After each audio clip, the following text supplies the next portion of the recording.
ಬಿಕ್ಲು ಶಿವ ಕೊಲೆ ಪ್ರಕರಣದಲ್ಲಿ ಬಿಜೆಪಿ ಶಾಸಕ ಭೈರತಿ ಬಸವರಾಜ್ಗೆ ಜನಪ್ರತಿನಿಧಿಗಳ ಕೋರ್ಟ್ ಬಿಗ್ ಶಾಕ್ ನೀಡಿದೆ.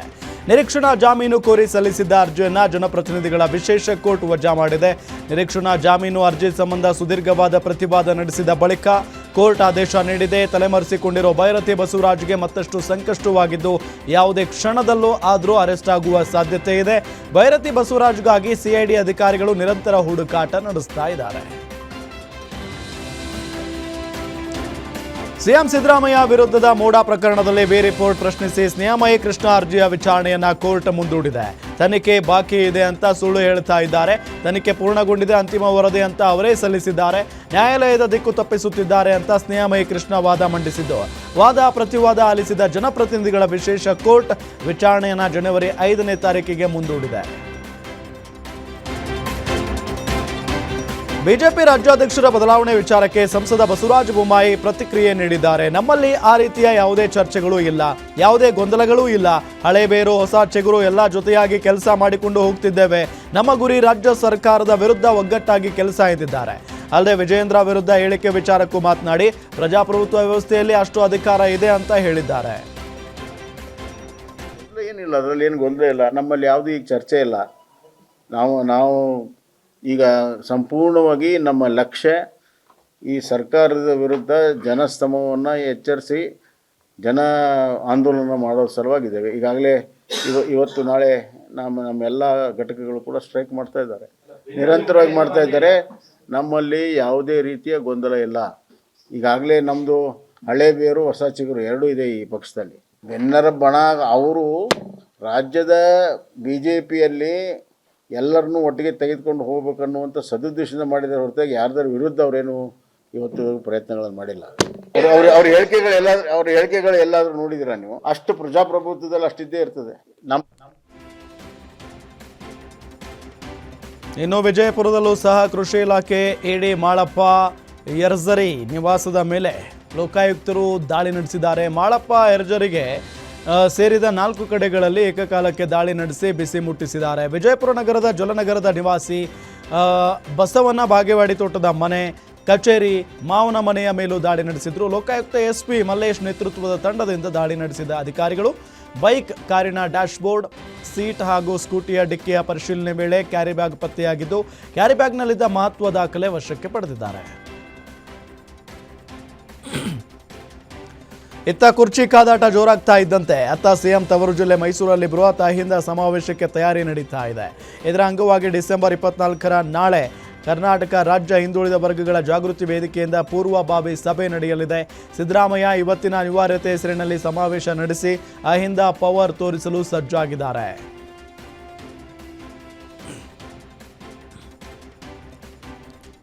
ನಟ ಸುದೀಪ್ ಸಿನಿಮಾ ಪೈರಸಿ ವಿಚಾರವಾಗಿ ಕಲಬುರಗಿಯಲ್ಲಿ ಮಾಜಿ ಸಿಎಂ ಬಸವರಾಜ ಬೊಮ್ಮಾಯಿ ಪ್ರತಿಕ್ರಿಯೆ ಕೊಟ್ಟಿದ್ದಾರೆ. ಸಿನಿಮಾ ಪೈರಸಿ ವಿರುದ್ಧ ಪೈರಸಿ ಕಾನೂನು ಇದೆ.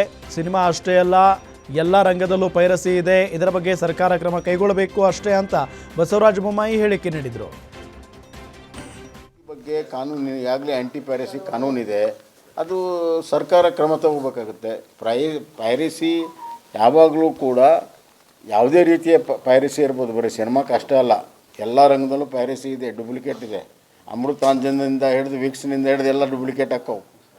ಹಾಗೆ ಇದು ಅದೇ ರೀತಿ ಇದು ಸರ್ಕಾರ ಕ್ರಮ ತಗೋಬೇಕಾಗುತ್ತೆ. ಪೈರಸಿ ಬಗ್ಗೆ ಕಾನೂನು ಈಗಾಗಲೇ ಆ್ಯಂಟಿ ಪೈರಸಿ ಕಾನೂನಿದೆ, ಅದು ಸರ್ಕಾರ ಕ್ರಮ ತಗೋಬೇಕಾಗುತ್ತೆ. ಪೈರಸಿ ಯಾವಾಗಲೂ ಕೂಡ ಯಾವುದೇ ರೀತಿಯ ಪೈರಸಿ ಇರ್ಬೋದು, ಬರೀ ಸಿನಿಮಾಕ್ಕೆ ಅಷ್ಟೇ ಅಲ್ಲ, ಎಲ್ಲ ರಂಗದಲ್ಲೂ ಪೈರಸಿ ಇದೆ, ಡೂಪ್ಲಿಕೇಟ್ ಇದೆ.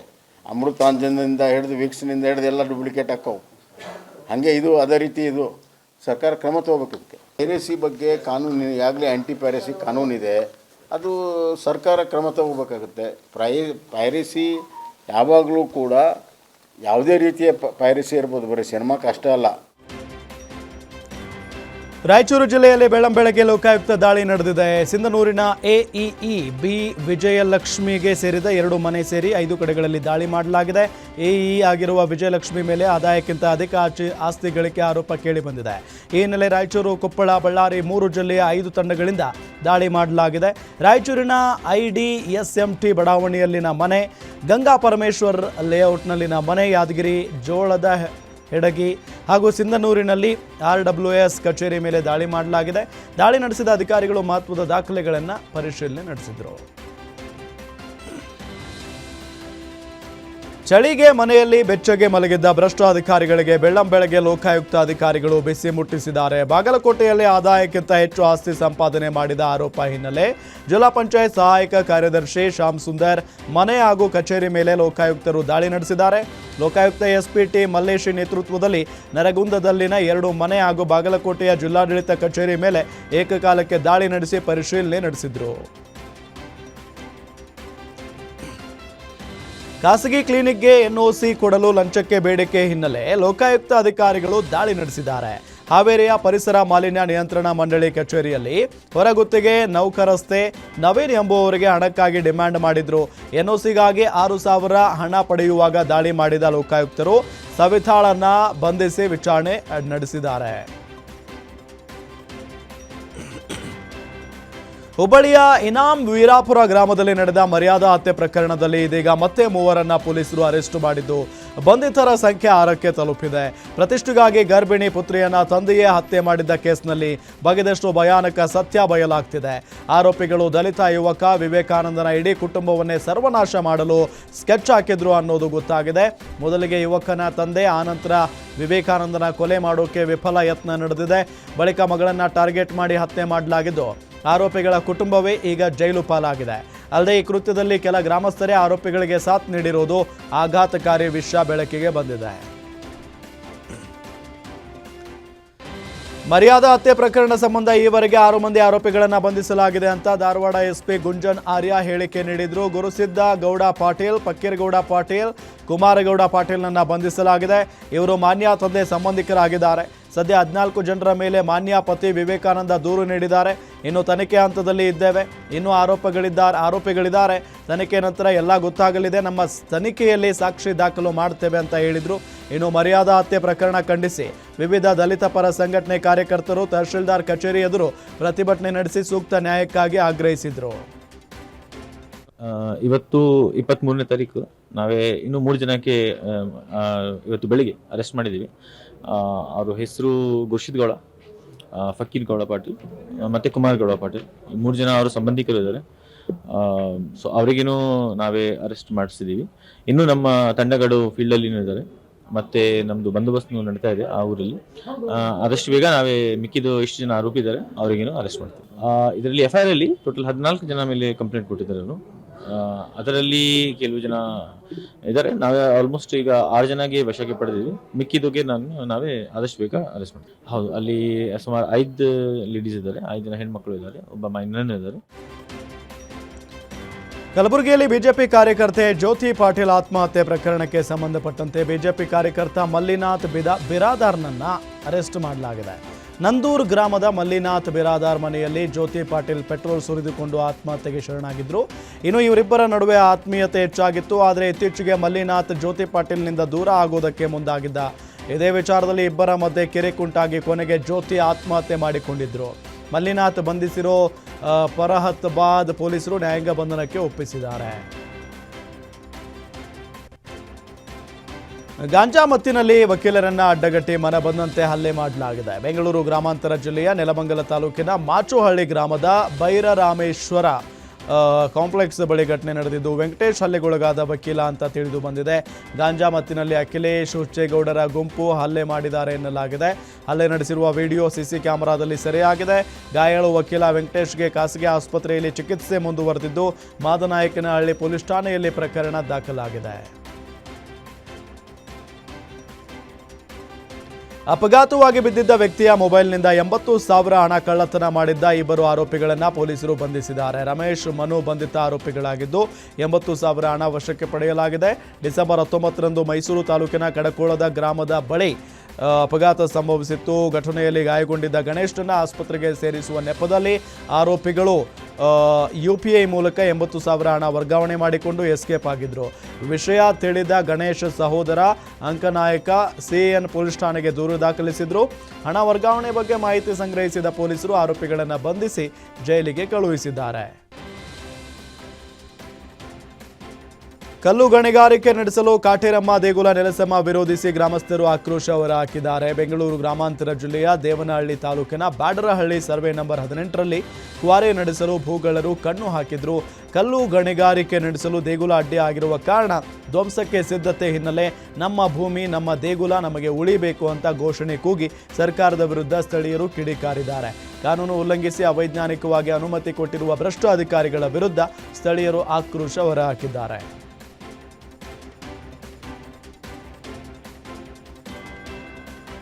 ಡ್ರಗ್ಸ್ ಪ್ರಕರಣದಲ್ಲಿ ಕಾಂಗ್ರೆಸ್ ಮುಖಂಡ ಸೇರಿ 4ರನ್ನ ವಿದ್ಯಾನಗರ ಪೊಲೀಸರು ಬಂಧಿಸಿದ್ದು, ತಲೆಮರೆಸಿಕೊಂಡ 3 ಆರೋಪಿಗಳ ಪತ್ತೆಗೆ ಜಾಲ ಬೀಸಿದ್ದಾರೆ. ಶಾಮನೂರು ವೇದಮೂರ್ತಿ ಅಲಿಯಾಸ್ JS ವೇದಮೂರ್ತಿ, ರಾಜಸ್ಥಾನ ಮೂಲದ ರಾಮ್ ಸ್ವರೂಪ್ ದೋನರಾಮ್, ದಾವಣಗೆರೆ ಸಿದ್ದವೀರಪ್ಪ ಬಡಾವಣೆಯ ದೇವಿ ಕಿಶನ್ ಬಂಧಿತ ಆರೋಪಿಗಳು. ಇನ್ನು 3 ಆರೋಪಿಗಳು ನಾಪತ್ತೆಯಾಗಿದ್ದಾರೆ. ಪೊಲೀಸರ ದಾಳಿ ವೇಳೆ 290 gram synthetic drugs, 90 gram brown sugar ಸೇರಿದಂತೆ ಲಕ್ಷಾಂತರ ರೂಪಾಯಿ ಮೌಲ್ಯದ ಮಾದಕ ವಸ್ತುಗಳನ್ನು ಪೊಲೀಸರು ವಶಕ್ಕೆ ಪಡೆದಿದ್ದಾರೆ. ಹೊಸ ವರ್ಷಾಚರಣೆ ಹೊತ್ತಲ್ಲಿ ಸಿಸಿಬಿ ಭರ್ಜರಿ ಬೇಟೆಗಿಳಿದಿದ್ದು, ತಿನ್ನುವ ಬ್ರೆಡ್ನಲ್ಲಿ ಮಾದಕ ವಸ್ತು ಕೊಕೇನ್ ಪೆಡ್ಲಿಂಗ್ ಮಾಡ್ತಿದ್ದ ಲೇಡಿಯನ್ನ ಅರೆಸ್ಟ್ ಮಾಡಿದ್ದಾರೆ.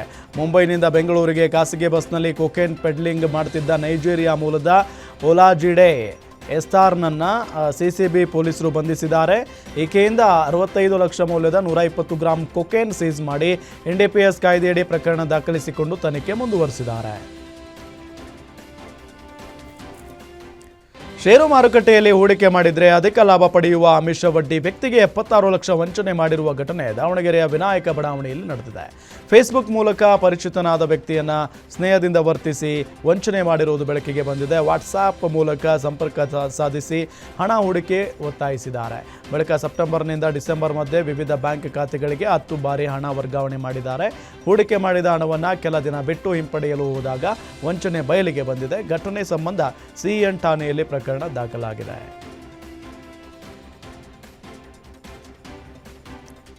ಪುಷ್ಪ ಸಿನಿಮಾ ಶೈಲಿಯಲ್ಲಿ ಶ್ರೀಗಂಧದ ಮರ ಕದ್ದ ಕಳ್ಳರನ್ನ ಚಿಕ್ಕಬಳ್ಳಾಪುರ ಪೊಲೀಸರು ಬಂಧಿಸಿದ್ದಾರೆ. ನಲ್ಲಗುಟ್ಟಹಳ್ಳಿ ಬೊಮ್ಮೆಪಲ್ಲಿ ಬಳಿ ಶ್ರೀಗಂಧ ಮರಗಳನ್ನು ಕದ್ದಿದ್ದ ಕಳ್ಳರು ಕಾಡಿನಲ್ಲಿ ಬಚ್ಚಿಟ್ಟಿದ್ರು. ಪುಷ್ಪ 3 ಗ್ಯಾಂಗ್ನ 8 ಜನರನ್ನ ಬಂಧಿಸಿದ ಪೊಲೀಸರು ಸುಮಾರು 32 kg ಶ್ರೀಗಂಧ ಮರದ ತುಂಡುಗಳನ್ನು ವಶಪಡಿಸಿಕೊಂಡಿದ್ದಾರೆ.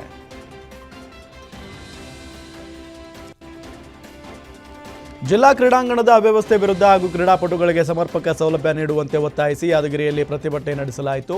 ಅಂತಾರಾಷ್ಟ್ರೀಯ ಕ್ರೀಡಾಪಟು ಲೋಕೇಶ್ ರಾಠೋಡ್ ಪದಕಗಳನ್ನು ಹರಾಜುಗಿಟ್ಟು ವಿನೂತನ ಪ್ರತಿಭಟನೆ ನಡೆಸಿದ್ರು. ಖೇಲೋ ಪದಕ ಸೇರಿ ಹಲವು ಪದಕ ಹರಾಜುಗಿಟ್ಟ ಲೋಕೇಶ್ ರಾಠೋಡ್ ಉಪವಾಸ ಹೋರಾಟ ನಡೆಸಿದ್ರು. ಈ ಹಿನ್ನೆಲೆ ಅಸ್ವಸ್ಥಗೊಂಡಿದ್ದ ಕ್ರೀಡಾಪಟು ಲೋಕೇಶ್ ನಿತ್ರಾಣಗೊಂಡಿದ್ರು. ಪ್ರತಿಭಟನಾ ಸ್ಥಳಕ್ಕೆ ಯಾದಗಿರಿ ಜಿಲ್ಲಾಧಿಕಾರಿ ಆಗಮಿಸುವಂತೆ ಪಟ್ಟು ಹಿಡಿದಿದ್ರು. ಕ್ರೀಡಾಪಟು ಲೋಕೇಶ್ ಹೋರಾಟಕ್ಕೆ ಹಲವರು ಸಾಥ್ ನೀಡಿದ್ರು.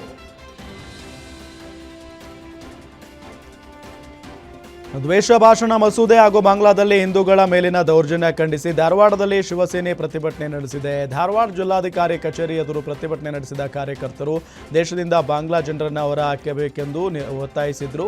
ದೌರ್ಜನ್ಯ ಎಸಗುವವರ ವಿರುದ್ಧ ಕೇಂದ್ರ ಸರ್ಕಾರ ಕ್ರಮ ತೆಗೆದುಕೊಳ್ಳಬೇಕು ಅಂತ ಆಗ್ರಹಿಸಿದರು.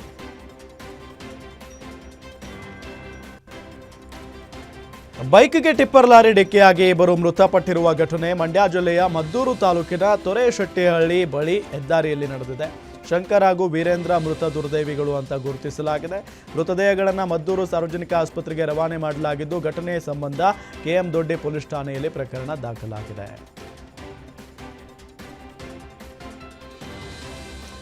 ಲವರ್ ವಿರುದ್ಧ ಮದುವೆ ಮನೆಗೆ ನುಗ್ಗಿ ರಂಪಾಟ ಪ್ರಕರಣ ಸಂಬಂಧ ಪ್ರೇಮಿಗೆ ಕೈಕೊಟ್ಟು ಮತ್ತೊಂದು ಮದುವೆಯಾಗಿದ್ದ ಪ್ರಿಯಕರನನ್ನ ಪೊಲೀಸರು ಅರೆಸ್ಟ್ ಮಾಡಿದ್ದಾರೆ. ಪ್ರಿಯಕರ ಶರತ್ ಸೇರಿ 15 ಜನರ ಮೇಲೆ FIR ದಾಖಲಾಗಿದೆ. ದೊಡ್ಡೇಗೌಡ ಕನ್ವೆನ್ಷನ್ ಹಾಲ್ನಲ್ಲಿ ಡಿಸೆಂಬರ್ 14ರಂದು ಮದುವೆ ಆಗಿದ್ದ. ಈ ವೇಳೆ ಮದುವೆ ಮಂಟಪಕ್ಕೆ ಹೋಗಿ ಯುವತಿ ಗಲಾಟೆ ನಡೆಸಿದ್ಲು. ಮದುವೆ ಮಂಟಪದಲ್ಲಿ ಅಶ್ವಿನಿ ಮೇಲೆ ಹಲ್ಲೆ ಆರೋಪ ಹಿನ್ನೆಲೆ ಶರತ್ ಹಾಗೂ ಕುಟುಂಬದ ವಿರುದ್ಧ ದೂರು ನೀಡಿದ್ದಳು. ಘಟನೆ ನಂತರ ತಲೆಮರೆಸಿಕೊಂಡಿದ್ದ ಆರೋಪಿ ಶರತ್ನನ್ನ ಬಂಧಿಸಿದ ಪೊಲೀಸರು ನ್ಯಾಯಾಂಗ ಬಂಧನಕ್ಕೆ ಒಪ್ಪಿಸಿದ್ದಾರೆ.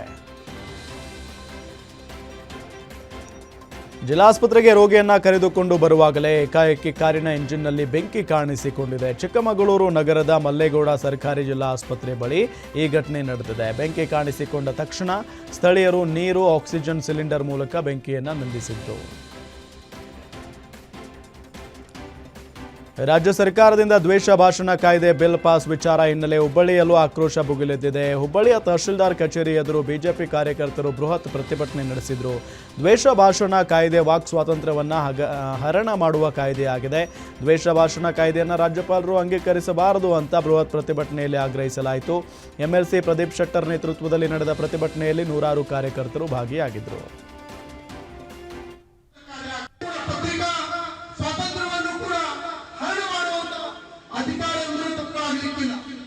ಈ ದ್ವೇಷ ಭಾಷಣಕ್ಕೆ ಯಾವುದೇ ಸೂಕ್ತವಾದಂತ ವ್ಯಾಖ್ಯಾನಗಳು ಸರ್ಕಾರ ಕೊಟ್ಟಿಲ್ಲ. ನಾಳೆ ಉದಾಹರಣೆಗೆ ಯಾರೋ ಒಬ್ಬ ರೈತ ನಾಯಕ ರೈತರು ಸರ್ಕಾರದ ನೀತಿಯಿಂದ ಆತ್ಮಹತ್ಯೆ ಮಾಡ್ಕೊತಾ ಇದ್ದಾರೆ ಅನ್ನುವಂತ ಏನಾದ್ರು ಪ್ರತಿಯನ್ನ ಮಾಡಿದ್ರೆ ಅದು ಕೂಡ ದ್ವೇಷ ಭಾಷಣ ಅನ್ನುವಂತ ವಿಧೇಯಕದಲ್ಲಿ ಅವನನ್ನ ಶಿಕ್ಷೆ ಒಳಪಡಿಸುವಂತ ಕಾರ್ಯ ಆಗ್ಬೋದು. ಯಾವುದೋ ಒಬ್ಬ ಯುವ ನಾಯಕ ಬೆಳಗಾವಿಯ ಬೈಲಹೊಂಗಲ ತಾಲೂಕಿನ ಮರಕಟ್ಟೆ ಗ್ರಾಮದ ರೈತರು ಬೆಳೆ ಪರಿಹಾರಕ್ಕಾಗಿ ಒತ್ತಾಯಿಸಿ ಪ್ರತಿಭಟನೆ ನಡೆಸಿದರು. ಅತಿವೃಷ್ಟಿಯಿಂದಾಗಿ ಸೋಯಾ ಬೆಳೆ ಸಂಪೂರ್ಣ ನಾಶವಾಗಿತ್ತು. 1000ಕ್ಕೂ ಅಧಿಕ ರೈತರ ಬೆಳೆ ನಷ್ಟ ಅನುಭವಿಸಿದ್ರು. ಈ ಪೈಕಿ ಕೇವಲ 200 ಜನ ರೈತರಿಗೆ ಅಲ್ಪ ಪ್ರಮಾಣದ ಪರಿಹಾರ ಸಿಕ್ಕಿದೆ. ಇನ್ನುಳಿದ ರೈತರು ಪರಿಹಾರ ನೀಡುವಂತೆ ಮನವಿ ಮಾಡಿದ್ರು. ಅಧಿಕಾರಿಗಳು ಕ್ಯಾರೆ ಅಂತ ಇಲ್ಲ. ಕೂಡಲೇ ಬೆಳೆ ಪರಿಹಾರ ನೀಡಬೇಕು ಅಂತ ಒತ್ತಾಯಿಸಿ ಜಿಲ್ಲಾಧಿಕಾರಿ ಕಚೇರಿ ಎದುರು ಪ್ರತಿಭಟನೆ ನಡೆಸಿ ಸರ್ಕಾರಕ್ಕೆ ಒತ್ತಾಯಿಸಿದ್ರು. ಬೆಳೆ ಪರಿಹಾರದಲ್ಲಿ ರೈತರಿಗೆ ಅನ್ಯಾಯ ಮಾಡಿದ ಅಧಿಕಾರಿಗಳಿಗೆ ಇಲ್ಲದಿದ್ದರೆ ಬೆಳೆ ಪರಿಹಾರವನ್ನ ಒದಗಿಸಿದರೆ ಇಲ್ಲದಿದ್ದರೆ ಕರ್ನಾಟಕಕ್ಕೆ ಏಕೆ ಬೇಕು ನ್ಯಾಯ ಬೇಕು ಏಕೆ ಬೇಕು ನ್ಯಾಯ ಬೇಕುಗಳಿಗೆ. ಮಂಡ್ಯದ ಮದ್ದೂರಿನಲ್ಲಿ ಕೆ ಶೆಟ್ಟಹಳ್ಳಿಯಲ್ಲಿ ಅಸ್ಪೃಶ್ಯತೆ ಆಚರಣೆ ಪ್ರಕರಣ ಸಂಬಂಧ ಗ್ಯಾರಂಟಿ ನ್ಯೂಸ್ ವಿಸ್ತೃತ ವರದಿ ಬಿತ್ತರಿಸಿದ ನಂತರ ಜಿಲ್ಲಾ ಮತ್ತು ತಾಲೂಕು ಆಡಳಿತ ಎಚ್ಚೆತ್ತುಕೊಂಡಿದೆ. ಎಸಿ ನೇತೃತ್ವದಲ್ಲಿ ಗ್ರಾಮದ 2 ಸಮುದಾಯದವರ ಜೊತೆ ಶಾಂತಿ ಸಭೆ ನಡೆಸುವಂತೆ ಮನವರಿಕೆ ಮಾಡಲಾಗಿದೆ. ಜೊತೆಗೆ ವಿವಿಧ ಇಲಾಖೆ ಅಧಿಕಾರಿಗಳ ಸಮ್ಮುಖದಲ್ಲಿ ಪೊಲೀಸರ ಭದ್ರತೆಯಲ್ಲಿ ಗ್ರಾಮದ ದಲಿತರು ಊರಿನ ದೇಗುಲ ಪ್ರವೇಶ ಮಾಡಿದ್ದು ಪೂಜೆ ನೆರವೇರಿಸಲಾಗಿದೆ. ನ್ಯಾಯ ಕೊಡಿಸಿದ ಅಧಿಕಾರಿಗಳು ಮತ್ತು ಗ್ಯಾರಂಟಿ ನ್ಯೂಸ್ಗೆ ಹಾಗೂ ದಲಿತ ಮುಖಂಡರಿಗೆ ಗ್ರಾಮಸ್ಥರು ಕೃತಜ್ಞತೆ ಸಲ್ಲಿಸಿದ್ದಾರೆ.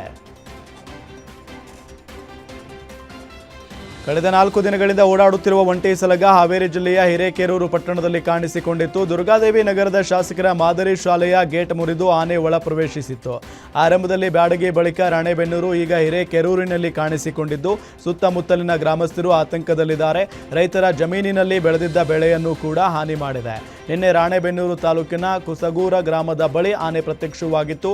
ಇದೀಗ ಶಿಕಾರಿಪುರದತ್ತ ಆನೆ ಮುಖ ಮಾಡಿದ್ದು ಆನೆ ಸೆರೆ ಹಿಡಿಯಲು 4 ದಿನಗಳಿಂದ ಅರಣ್ಯ ಇಲಾಖೆ ಹರಸಾಹಸ ಮಾಡ್ತಾ ಇದೆ. ಬೀದಿ ನಾಯಿ ಮೇಲೆ ಚಿರತೆ ದಾಳಿ ಮಾಡಿ ಹೊತ್ತೊಯ್ದ ಘಟನೆ ಮೈಸೂರು ಜಿಲ್ಲೆಯ ಬೆಳವಾಡಿ ಗ್ರಾಮದಲ್ಲಿ ನಡೆದಿದೆ. ಕೆರೆ ಪಾಪಣ್ಣ ಮನೆ ಸಮೀಪ ಈ ಘಟನೆ ಸಂಭವಿಸಿದೆ. ಏಕಾಏಕಿ ನಾಯಿಗಳ ಗುಂಪಿನ ಮೇಲೆ ಚಿರತೆ ದಾಳಿ ನಡೆಸಿದೆ. ಈ ವೇಳೆ 4-5 ನಾಯಿಗಳು ಕೂಗಾಟ ನಡೆಸಿವೆ. ಆದರೂ ನಾಯಿ ಬಿಡದ ಚಿರತೆ ಕಾಡಿನತ್ತ ಹೊತ್ಕೊಂಡು ಹೋಗಿದೆ.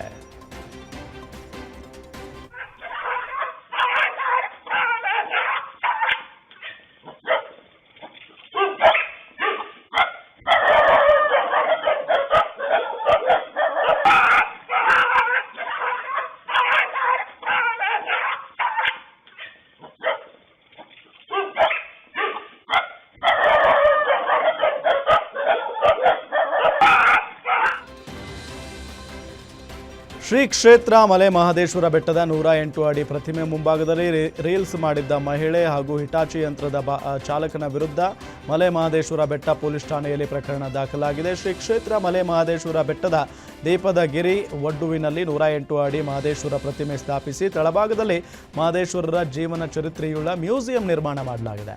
ಪ್ರತಿಮೆ ಸ್ಥಳದಲ್ಲಿ ಅಭಿವೃದ್ಧಿ ಕಾಮಗಾರಿಗಳು ನಡೀತಾ ಇರೋದ್ರಿಂದ ಪ್ರವಾಸಿಗರು ಹಾಗೂ ಸಾರ್ವಜನಿಕರಿಗೆ ನಿರ್ಬಂಧ ಹೇರಲಾಗಿದೆ. ಆದರೆ ಓರ್ವ ಮಹಿಳೆ ಅಕ್ರಮ ಪ್ರವೇಶ ಮಾಡಿ ಹಿಟಾಚಿಯ ಬಕೆಟ್ನಲ್ಲಿ ಕುಳಿತು ಮಹದೇಶ್ವರನ ದರ್ಶನ ಪಡೆಯುವಂತೆ ರೀಲ್ಸ್ ಮಾಡಿ ಸಾಮಾಜಿಕ ಜಾಲತಾಣದಲ್ಲಿ ವಿಡಿಯೋ ಹಂಚಿಕೊಂಡಿದ್ರು. ಸದ್ಯ ಘಟನೆ ಹಿನ್ನೆಲೆ ಹಿಟಾಚಿ ಚಾಲಕ ಹಾಗೂ ರೀಲ್ಸ್ ಮಾಡಿದ್ದ ಮಹಿಳೆಯ ವಿರುದ್ಧ ಪ್ರಕರಣ ದಾಖಲಾಗಿದೆ.